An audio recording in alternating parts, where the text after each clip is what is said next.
Welcome to sauce TV. నేను మీ ఆబిద్ హుస్సేన్. జిల్లాలో ఎక్కడ చూసినా ఒకటే టాపిక్. సిటీ ఎమ్మెల్యేగా ఉండేటువంటి అనిల్ కుమార్ యాదవ్ను నరసరావుపేట ఎంపీ అభ్యర్థిగా వైసీపీ అధిష్టానం నిర్ణయించడం. ఈ నిర్ణయం వెనుక అసలు కారణాలు ఏంటి అనేది ఒకసారి చూసినట్లయితే, అనిల్ కుమార్ యాదవ్ తన వాగ్దాటితో ఒక బలమైనటువంటి అభ్యర్థిగా అందరిలో గుర్తింపు పొందారు. అటువంటి అనిల్ కుమార్ యాదవ్ను పార్లమెంట్ సెగ్మెంట్ నరసరావుపేటకు పంపిస్తే అక్కడ ఉండేటువంటి అభ్యర్థులను గెలిపించుకుంటాడు అనేటువంటి నిర్ణయానికి వచ్చినటువంటి వైఎస్ జగన్ ఈ నిర్ణయం తీసుకున్నట్టు మనకు తెలుస్తుంది.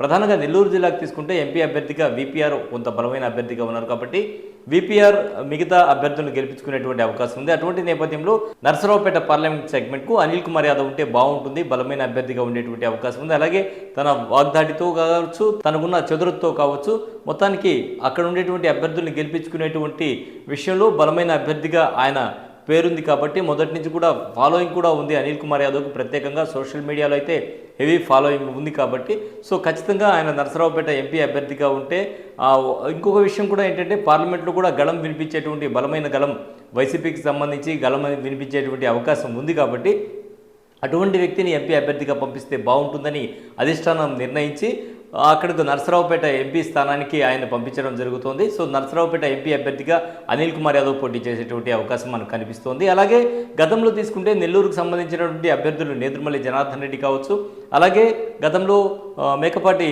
రాజమోహన్ రెడ్డి కావచ్చు, నరసరావుపేట నియోజకవర్గం నుంచి నరసరావుపేట ఎంపీ స్థానం నుంచి పోటీ చేయడం జరిగింది. అలాగే అక్కడ గెలుపొందడం కూడా జరిగింది. సో అదే సెంటిమెంట్తో ఈసారి కూడా అనిల్ కుమార్ యాదవ్ కూడా గెలుపొందేటువంటి అవకాశం ఉంది అని సెంటిమెంట్ ప్రకారమే నెల్లూరు జిల్లా నుంచి ఆయన పంపించడం జరుగుతుంది అని మరో టాక్ అయితే వినిపిస్తోంది. మొత్తానికి నరసరావుపేట ఎంపీ అభ్యర్థిగా అనిల్ కుమార్ యాదవ్ పోటీ చేయబోతున్నారు. ఇక నెల్లూరు విషయం తీసుకుంటే, నెల్లూరులో నారాయణ ఒక బలమైన అభ్యర్థిగా ప్రచారం ఉంది. నారాయణ తెలుగుదేశం నుంచి చాలా స్వల్ప ఓట్ల తేడాతో గతంలో ఓడిపోవడం జరిగింది. సో ఈ నేపథ్యంలో నారాయణకు పోటీ ఇచ్చేటువంటి వ్యక్తి ఎవరు అనేటువంటి విషయం తీసుకుంటే ప్రధానంగా ముగ్గురు పేర్లు అయితే చర్చకు వస్తుంది. సోషల్ మీడియాలో మనకు ఉండేటువంటి సోషల్ మీడియాలో కానీ ప్రచారంలో ఉండేటువంటి విషయం తీసుకుంటే మాత్రం వీపీఆర్ గారి సతీమణి వేమిరెడ్డి ప్రశాంత్ రెడ్డి పేరైతే ప్రముఖంగా వినిపిస్తోంది. ఆమె నెల్లూరు నుంచి వైసీపీ అభ్యర్థిగా పోటీ చేసేటువంటి అవకాశం ఉంది అని చెప్పి మనకు తెలియవస్తోంది. అలా ఒకవేళ ఆమె పోటీ చేయని పక్షంలో అయితే మరో 2 పేర్లు కూడా మనకు తెలియవస్తుంది. ఆర్యవైశ్య సామాజిక వర్గానికి ప్రాతినిధ్యం వస్తున్నటువంటి ప్రస్తుత నుడా చైర్మన్ ముక్కాల ద్వారకానాథ్ కావచ్చు, అలాగే రూప్ కుమార్ యాదవ్ కావచ్చు. వీరిద్దరిలో ఎవరైనా కూడా ఖరారు చేసేటువంటి అవకాశం ఉంది వైసీపీ అధిష్టానం తెలుస్తోంది. మొత్తానికి యువ నాయకుడిగా రూప్ కుమార్ యాదవ్ ప్రజలందరికీ పరిచితమే. ఆయన బాగా ప్రాచుర్యం ఉండేటువంటి వ్యక్తి. అలాగే ముక్కాల ద్వారకానాథ్ ఆర్యవైశ్య సామాజిక వర్గానికి ప్రాతినిధ్యం వహించడం, కన్యకా పరమేశ్వరి అమ్మవారి ఆలయం, వాసవి కన్యకా పరమేశ్వరి అమ్మవారి ఆలయం నిర్మించడం నెల్లూరులో ఆయన దీంతో ఒక ప్రత్యేకమైనటువంటి గుర్తింపు పొందినటువంటి ఒక నాయకుడిగా ప్రచారం ఉంది. సో ప్రధానంగా వీపీఆర్ గారి సతీమణి వేమిరెడ్డి ప్రశాంత్ రెడ్డి కనుక పోటీ చేయని పక్షంలో అయితే వీరిద్దరు కూడా పోటీ వీరిద్దరిలో ఎవరో ఒకరు పోటీ చేసేటువంటి అవకాశం ఉంది.